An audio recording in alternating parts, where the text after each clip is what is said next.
భారత స్వాతంత్ర ఉద్యమంలో మరి సత్యాగ్రహ యాత్రని నడిపి స్వాతంత్ర సముపార్జనలో కీలకమైనటువంటి పాత్ర పోషించినటువంటి మహనీయులు, జాతిపితగా కొనగబడినటువంటి మహాత్మా గాంధీ జయంతి. అదేవిధంగా భారతదేశపు మాజీ ప్రధాని జై కిసాన్ జై జవాన్ నినాదంతో ముందుకు వచ్చినటువంటి లాల్ బహదూర్ శాస్త్రి గారి జయంతి.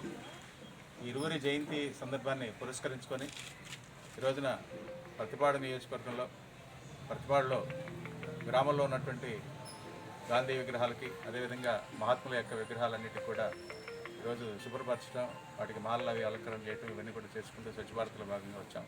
ఈరోజు ఇక్కడ చాలా సంతోషించాల్సినటువంటి విషయం, కేవలం మహాత్ముడి జన్మదినానికి, అదేవిధంగా లాల్ బహదూర్ శాస్త్రి గారి జన్మదినానికి ఊరికే మాలలు సమర్పించడం ఒకటే కాదు, వారి యొక్క ఆశయాల్ని సమాజంలోకి తీసుకెళ్లాల్సినటువంటి బాధ్యత ఎంతైనా సరే ప్రజల మధ్య ఉన్నది.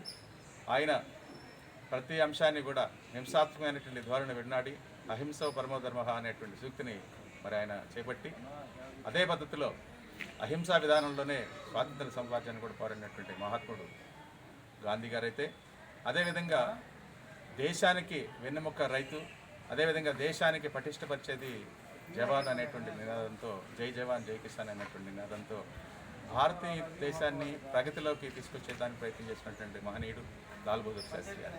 వారి యొక్క ఆశయాలను పుణిపుచ్చుకుంటూ యావత్తు ప్రపంచంలో ఉన్నటువంటి యువత, రాబోయేటువంటి తరాలందరూ కూడా ఈ మహానుభావుల యొక్క త్యాగాన్ని మర్చిపోకుండా ముందుకు తీసుకెళ్లాలనేటువంటి భావన అందరికీ కూడా కలగజేయాలని ప్రార్థిస్తూ ఈరోజు వారి జయంతి సందర్భంగా అందరికీ కూడా శుభాకాంక్షలు తెలియజేస్తాను.